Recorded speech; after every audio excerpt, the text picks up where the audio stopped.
Movie के शुरू होते ही हम एक स्ट्रीट शेफ गाओ को देखते हैं। वो बहुत मजे मजे के खाने बनाया करता था। इसका एक छोटा सा रेस्टोरेंट है, मगर वो उसको साफ रखता है और अपने प्रोफेशन से भी बहुत प्यार करता है। लेकिन जो पास्ट में गाओ के साथ हुआ वो बहुत ही बुरा था। उसके फादर ने सिर्फ इसलिए उसे एक शेफ के पास छोड़ दिया कि वो कुकिंग को सीख सके। गाओ ने डिसाइड कर लिया था कि एक दिन वो बहुत बड़ा शेफ बनेगा और हर वो चीज हासिल करेगा जो वो अपने बचपन में ना कर सका। गांव के फादर एक बहुत अच्छे शेफ थे और अब तक तो वो बहुत ही कमाल शेफ बन चुके थे, एक तरह के मास्टर शेफ। लेकिन उनका बेटा यानी गाओ उनसे बहुत नफरत करता था, क्योंकि उसने अपना बचपन यानी चाइल्डहुड अपने फादर के बगैर गुजारा था। वो उन्हें मिस भी किया करता था, लेकिन इससे उसके फादर को कोई फर्क ही नहीं पड़ता था। दूसरी तरफ गाओ के फादर यानी वही मास्टर शेफ भी इस बात से खुश थे कि दुनिया को नहीं पता कि इनका बेटा भी है, और ये बात गाओ को और सैड करती थी। अब सीन बदलता है और हम एक और फेमस, हैंडसम और यंग शेफ को देखते हैं। वो बहुत ही रिच और रॉयल फैमिलीज के लिए खाना बनाया करता था। उसका नाम पोल होता है। पोल का ये ख्वाब था कि वो अपने फादर के लिए अपनी कंट्री में एक रेस्टोरेंट बनाएगा। इसलिए वो अब्रोड को छोड़ते हुए और सब ऑफर्स को मना करते हुए अपनी कंट्री वापस आ जाता है। वहाँ जाकर वो एक फिश सेलर के पास जाता है और कहता है कि मुझे एक बड़ी सी मछली को दिखाओ। तो फिश सेलर उसे मना कर देता है। अब जैसे ही गाओ उसके पास बड़ी सी मछली लेने आता है तो वो आदमी उसे मछली दे देता है। ये देखकर पोल को बहुत गुस्सा आता है और वो गाओ को गुस्से से देखता है, जैसे वो उससे जेलस हो कि भाई इसने उसको मछली क्यों दे दी। फिश सेलर जब इन दोनों को गुस्से में देखता है तो वो मछली के 2 टुकड़े कर देता है ताकि इनमें लड़ाई ना हो, लेकिन वो दोनों फिर भी एक दूसरे को गुस्से से घूरते रहते हैं। अब हम पोल के शानदार और बहुत ही प्यारे रेस्टोरेंट को देखते हैं जिसकी आज ओपनिंग होती है। वो बहुत नीट एंड क्लीन एडवांस तरीके से बनाया गया और बहुत ही खुला रेस्टोरेंट होता है। उसको बहुत अच्छे तरीके से डेकोरेट किया होता है। पोल ने जो नया रेस्टोरेंट खोला था वो गांव के रेस्टोरेंट के बिल्कुल सामने था, जिसे देखकर गांव के दोस्त घबरा जाते हैं, क्योंकि ये नया रेस्टोरेंट इन कस्टमर्स का सारा इंटरेस्ट अपनी तरफ करने वाला था और इन सब लोगों को इनसे छीनने वाला था। और जिस बात का डर था वही होता है। सब लोग नए रेस्टोरेंट का टेस्ट चेक करने के लिए उसमें चले जाते हैं। तो गांव के दोस्त गांव को सपोर्ट करने के लिए डिस्काउंट ऑफर की अनाउंसमेंट करते हैं, जो कस्टमर्स को वाकई में अट्रैक्ट करती है और वो फिर से गांव के रेस्टोरेंट की तरफ चल पड़ते हैं। इस बात से पोल के दोस्तों को बहुत गुस्सा आता है और वो उनसे आके गुस्से से बात करते हैं कि तुम लोगों के साथ मसला क्या है, हमारी सक्सेस तुम लोगों से देखी नहीं जा रही। फिर एट द एंड दोनों पार्टीज में डिसाइड होता है कि क्यों ना एक कंपटीशन रखा जाए और देखा जाए कि किस शेफ के हाथ में ज्यादा टेस्ट है। अब दोनों को जबरदस्ती कंपटीशन में पार्ट लेने के लिए कहा जाता है। पहले तो वो मान नहीं रहे होते, लेकिन जब एक दूसरे को देखते हैं तो पहचान लेते हैं कि इन लोगों का सामना तो उस दिन फिश स्टॉल पर हुआ था। तो ये लोग कंपटीशन के लिए रेडी हो जाते हैं। अब टेबल लग जाता है और उस पर एक बड़ी सी फिश रखी जाती है जिसको इन दोनों ने काटना था। अब सबसे पहले पोल फिश को काटता है और उसके कांटे बहुत स्मूथली और तेजी के साथ निकालने लगता है। उसका ये तरीका सबको बहुत पसंद आता है। अब वो फिश फेंकता है गाओ की तरफ। गाओ भी फिश को बड़े अच्छे तरीके से काटता है और उसकी स्किन जब सबको दिखाता है तो उस पर जरा सा भी फ्लैश नहीं होता, यानी उस पर जरा सा भी फिश का मीट नहीं लगा होता। तो उसको भी सब बहुत एडमायर करते हैं, यानी दोनों की बराबर तारीफ होती है। अब वहाँ एक चेयरमैन भी होते हैं जो उनसे कहते हैं कि एक इंटरनेशनल कुकिंग कंपटीशन होता है, मुझे लगता है कि तुम दोनों को उसमें पार्ट लेना चाहिए। अब दोनों को प्रूव तो करना था कि इनमें से कौन बेस्ट शेफ है, तो दोनों रेडी हो जाते हैं। अब पोल मीडिया को बताता है कि मैं फ्रांस में कुकिंग करता था और चाइना आकर मैंने फील किया कि अब भी लोग पुराने तरीकों को यूज करके कुकिंग करते हैं। और जाहिर है ये बात वो इनडायरेक्टली गाँव को ही कह रहा था और इसे देख के गाँव को बहुत गुस्सा आता है। अब वहाँ सबको पता चलता है कि पहले इनका आपस में कंपटीशन होगा। अगर ये लोग उसे जीत जाते हैं तब ये लोग फाइनल तक पहुँच सकेंगे और साथ ही साथ बहुत ही बड़े मास्टर शेफ से मिलने का भी चांस मिलेगा। और ये मास्टर शेफ कोई और नहीं बल्कि गाँव के ही फादर थे। उधर गाँव के रेस्टोरेंट में पोल की दोस्त आती है और गाँव और उसके दोस्त को रेस्टोरेंट आने का कहती है कि आज का खाना आप हमारी तरफ खाएं। अब वो दोनों यानी गाँव और उसकी दोस्त पोल के रेस्टोरेंट तो जाते हैं, लेकिन इनको खाना पोल नहीं बल्कि पोल की वही दोस्त करती है। देखने में वो खाना तो फ्राइड एग और एक प्लांट पोट की तरह लग रहा था, लेकिन उसका टेस्ट एकदम अलग था। तो ये देख के गाँव सोचता है कि वाकई पोल की कुकिंग बहुत एडवांस है। तो वो सीधा किचन में जाता है और उसको गुस्से से कहता है, पोल अपना खाना अच्छा दिखाकर क्या साबित करना चाहते हो? कि तुम बहुत अच्छे कुक हो। तो पॉल चुप रहता है और उससे मीट पकाने का कहता है कि चलो देखते हैं कौन ज्यादा अच्छा मीट पका सकता है। गाओ चैलेंज एक्सेप्ट करता है। अब गाओ बहुत ही अच्छे तरीके से वो मीट पकाता है, वो बहुत डिलीशियस लग रहा होता है। अब पॉल उसे कहता है कि मैं तुम्हें सेम रेसिपी के साथ ये डिश बनाकर दिखाता हूँ। पॉल शुरू करता है और सेम डिश बहुत ही कम टाइम में बना लेता है। जब गाओ उसको स्मेल करता है तो उसे अपनी डिश में और इसकी डिश में कोई फर्क नहीं लग रहा होता। तो वो समझ जाता है कि वाकई इसके पकाने का तरीका बहुत एडवांस है। वो उदास हो जाता है और वहाँ से चला जाता है। अब गाओ को कोई कहता है कि उसे उसके फादर बुला रहे हैं। गाओ अपने फादर के पास जाता है और कहता है कि अब आपने मुझे क्यों बुलाया, जबकि आप ये बात मानते ही नहीं कि मैं आपका बेटा हूँ। तो मास्टर शेफ उसे कहते हैं मैंने ऐसा इसलिए किया ताकि दुनिया ये ना कहे कि तुम मेरे बेटे हो, इसलिए तुम इंटरनेशनल कंपटीशन तक पहुँच सके, बल्कि मैं तो यही चाहता हूँ कि तुम खुद ये करो। तो गाओ कहता है डैड मुझे वैसे भी आपकी सपोर्ट की जरूरत नहीं, जब मुझे आपकी जरूरत थी तब आप मेरे पास नहीं थे। खैर मैं अब ये साबित करके दिखाऊंगा कि मैं वो हासिल कर सकता हूँ जिसकी वजह से आपने मुझे छोड़ा। अब गाओ यहाँ से चला जाता है क्योंकि उसे अपने डैड की किसी भी बात पर यकीन नहीं होता। अब next day international cooking competition होता है। सब प्रिपरेशन की जा चुकी होती है।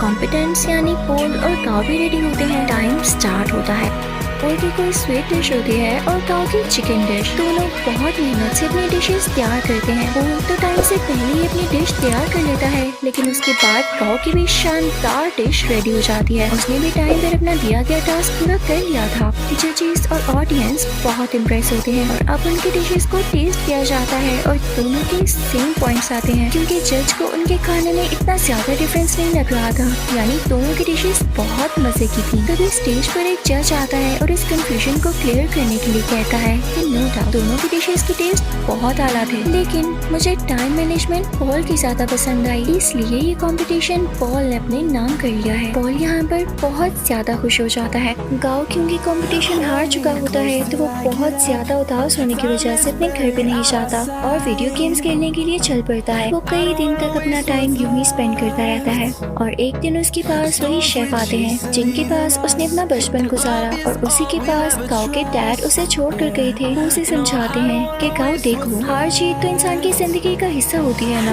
अगर आज तुम नहीं जीत सके तो क्या जरूरी है कि कल भी नहीं जीत पाओगे। लेकिन गाओ घर जाने के लिए तैयार ही नहीं था।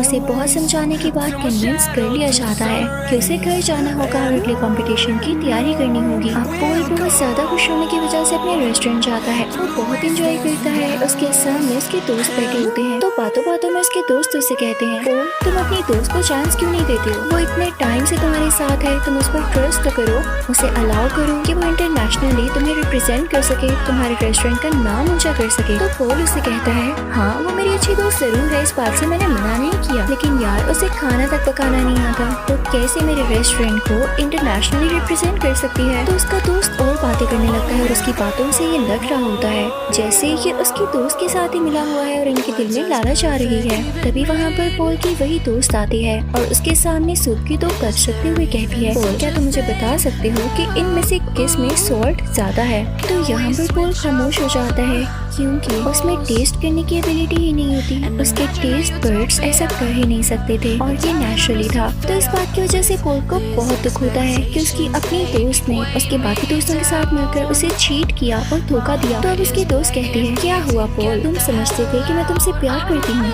ये तुम्हारी गलत फहमी थी। आजकल ऐसा कहाँ होता है, मैंने तो तुमसे दोस्ती सिर्फ इसीलिए की थी ताकि तुम्हें यूज करके इंटरनेशनल कंपटीशन में जा सकूं। वैसे जाना तो मेरे लिए पॉसिबल नहीं था, लेकिन आज तक जो मैंने तुम्हारा राज रखा उसके बदले में तुमने मुझे क्या दिया? क्या तुम मुझे एक ऑफर नहीं कर सके? लेकिन अब नहीं, अब मैं खामोश नहीं रहूंगी क्योंकि मैं भी इस कंपटीशन में जा सकती हूँ।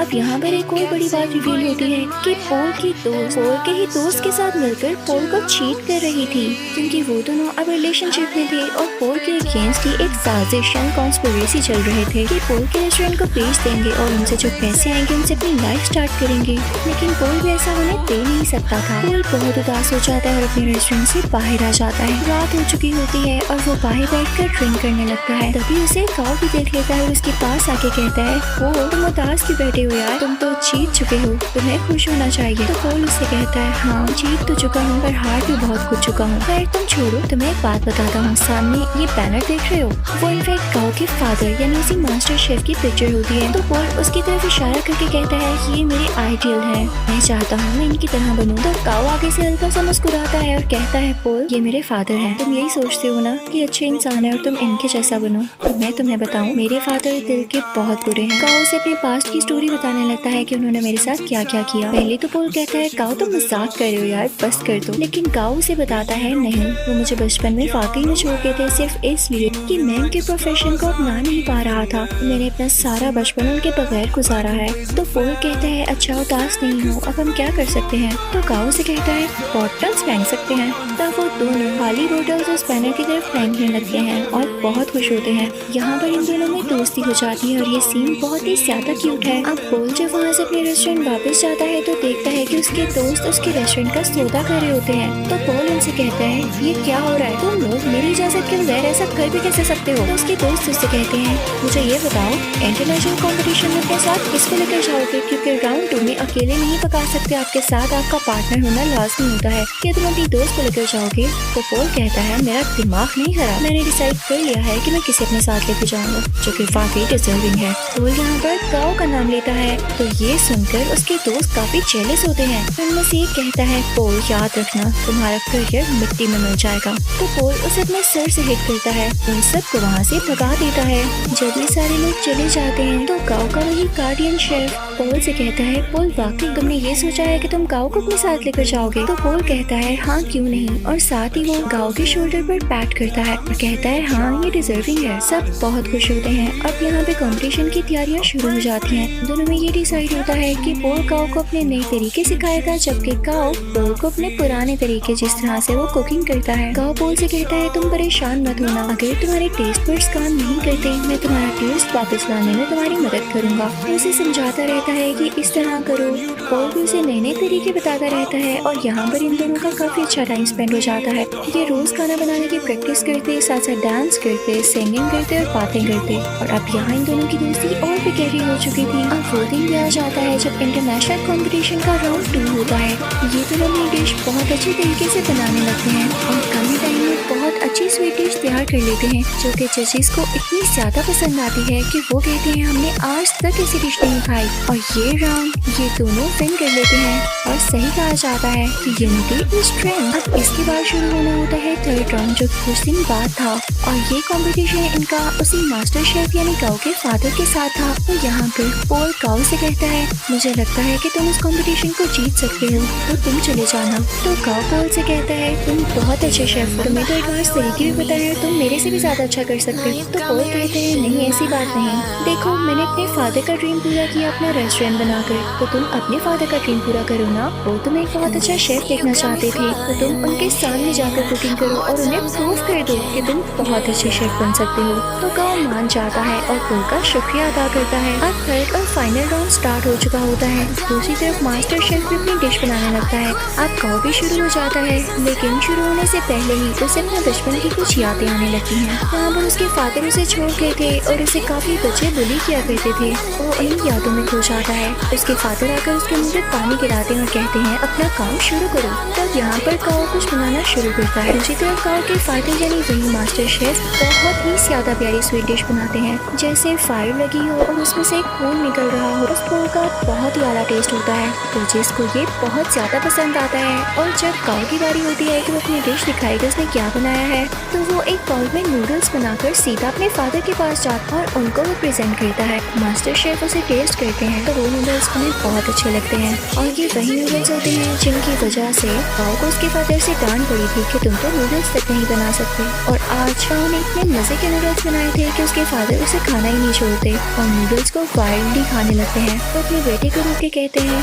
शाबाश बेटा तुमने बहुत अच्छा नूडल्स बनाए। वो यहाँ पे काफी इमोशनल हो जाते हैं तो ऑडियंस को भी पता चल जाता है कि एक तो इनका सरनेम सेम है और इन लोगों का बिहेवियर देख के भी यही लग रहा है कि ये बेटा और बाप है। यहाँ पर गाँव का ख्वाब भी पूरा हो चुका था और उनके फादर का भी। अब उधर हम रेस्टोरेंट में देखते हैं कि पोल और गाँव अब साथ काम करते हैं और उनकी ऑडियंस पहले से कई ज्यादा है, यानी उनके पास और भी ज्यादा कस्टमर्स आते हैं। लोग उनका खाना बहुत ज्यादा पसंद करते हैं और इनके रेस्टोरेंट में अब रौनक ही रौनक हो जाती है। इसी के साथ ही मूवी यहीं पर एंड